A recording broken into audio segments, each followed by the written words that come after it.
ഇതിനിടയിൽ നേരത്തെ റഷ്യയും യുക്രൈനും തമ്മിലുണ്ടായ യുദ്ധം നമുക്കറിയാം. ഈ യുദ്ധത്തിനിടയിൽ അതൊന്നും മറന്നിരിക്കുകയായിരുന്നു. പക്ഷേ അവിടെ ഇടയ്ക്കൊരു വെടിനിർത്തൽ, ഈസ്റ്ററുമായൊക്കെ ബന്ധപ്പെട്ട് ഒരു വെടിനിർത്തൽ പ്രഖ്യാപനമൊക്കെ ഉണ്ടായി. പക്ഷേ ഈ വെടിനിർത്തൽ പൂർണ്ണമായും ഇപ്പോൾ ലംഘിച്ചിരിക്കുകയാണ് റഷ്യ എന്നുള്ളതാണ് ഏറ്റവും പുതിയ വിവരം. 700 മിസൈലുകളും നിരവധി ഡ്രോണുകളും കഴിഞ്ഞ ദിവസം യുക്രൈനിലേക്ക് റഷ്യ അയച്ചു. 17ഓളം ജീവനുകൾ നഷ്ടപ്പെട്ടു എന്നാണ് ഏറ്റവും പ്രധാനപ്പെട്ട വിവരം. യുക്രൈൻ തിരിച്ചടിച്ചു. 2 മരണം സംഭവിച്ചു എന്നുള്ളതാണ് ഏറ്റവും പ്രധാനപ്പെട്ട വിവരം. ആശങ്കാജനകമായ സാഹചര്യമാണ് അവിടെ ഉണ്ടാകുന്നത്. ഇതിൽ 17 പേർ കൊല്ലപ്പെടുന്നു. തെക്കൻ തുറമുഖ നഗരമായ ഡൈസയിൽ 9 പേരും തലസ്ഥാനമായ കീവിൽ ഒരു കുട്ടി ഉൾപ്പെടെ 4 പേരും കൊല്ലപ്പെട്ടു. മധ്യനഗരമായ ഡെനിപ്രോയിലും 4 പേർക്ക് ജീവൻ നഷ്ടപ്പെട്ടു എന്ന റിപ്പോർട്ടുകൾ പുറത്തുവരുന്നുണ്ട്. 2022 ഫെബ്രുവരിയിൽ ആരംഭിച്ച ഈ യുദ്ധം ഇതോടെ വീണ്ടും രൂക്ഷമായ മറ്റൊരു ഘട്ടത്തിലേക്ക് കടക്കുന്ന പശ്ചാത്തലം കൂടിയുണ്ട്. ഒപ്പം റഷ്യൻ നഗരങ്ങളെ കേന്ദ്രീകരിച്ച് യുക്രൈൻ്റെ അതിശക്തമായ ഈ ക്രാസ്നേഡർ പോലെയുള്ള ചില പ്രധാനപ്പെട്ട നഗരങ്ങളുണ്ട്. ഇവിടെ നടത്തിയ ഡ്രോൺ ആക്രമണത്തിൽ ഒരു കുട്ടി ഉൾപ്പെടെ 2 പേർ മരിച്ചുവെന്നാണ് ഇപ്പോൾ മാധ്യമങ്ങൾ റിപ്പോർട്ട് ചെയ്യുന്നത്. ഈ സമാധാന നീക്കത്തിന് പിന്നാലെയാണ് ഇരുപക്ഷത്തിനും നിന്നും പരസ്പരം ഈ ആക്രമണങ്ങൾ സംഭവിക്കുന്നത്. വലിയ ആശങ്ക സൃഷ്ടിച്ചിരിക്കുകയാണ് ഇതിപ്പോൾ നമുക്കറിയാം, ഈ ട്രംപ് പറഞ്ഞ ഈ 9 യുദ്ധങ്ങളിൽ ഒന്ന് റഷ്യ യുക്രൈൻ യുദ്ധമാണ്. പക്ഷെ അതിപ്പോഴും തുടരുകയാണ്. ഒരു തരത്തിലുള്ള പിന്മാറ്റവും ഇരു രാജ്യങ്ങളുടെ ഭാഗത്തു നിന്നില്ല.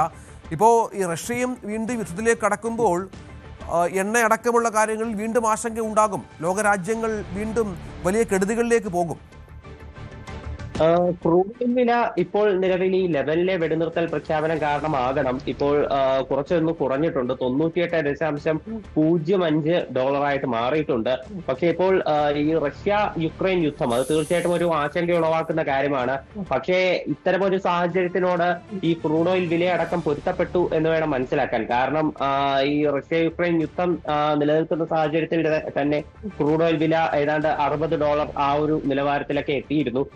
പശ്ചിമേഷ്യയിലെ സംഘർഷങ്ങൾ കാരണം തന്നെയാണ് ക്രൂഡ് ഓയിൽ വില ഇത്രയധികം മുകളിലേക്ക് പോയത്. ഇപ്പോൾ ലെബനനിൽ വെടിനിർത്തൽ വന്നത് കാരണം 1% കുറഞ്ഞ $98 എത്തിയിട്ടുണ്ട്. കഴിഞ്ഞ ദിവസമൊക്കെ ഒരു സംഘർഷം നിലനിന്നിരുന്ന സാഹചര്യത്തിൽ $100 മുകളിൽ പോയതാണ്.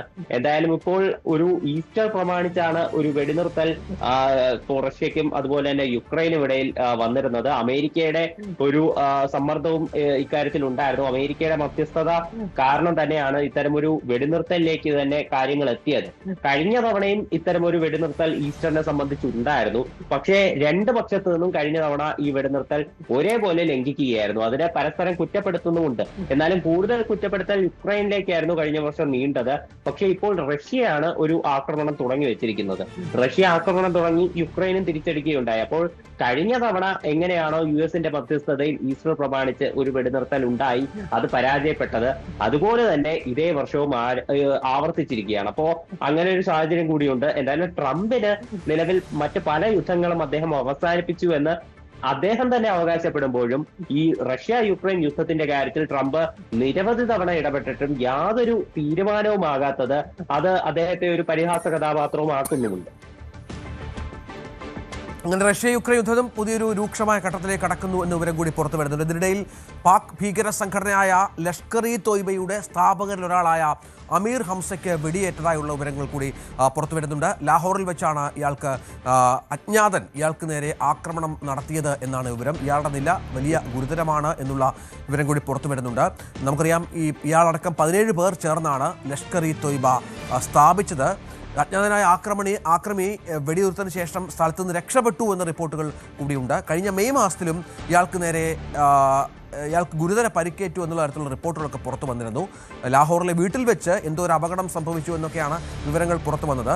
ഇയാൾക്ക് ഈയിടെയായി ലഷ്കർ-ഇ-തോയ്ബയുമായി കാര്യമായ ബന്ധമുണ്ടായിരുന്നില്ല എന്നുള്ള വിവരം കൂടിയുണ്ട്. കാരണം അന്താരാഷ്ട്ര തലത്തിൽ ലഷ്കറിനുള്ള ഫണ്ട് വരവുമൊക്കെ നിന്ന സാഹചര്യം ഉരുത്തിരിഞ്ഞിരുന്നു.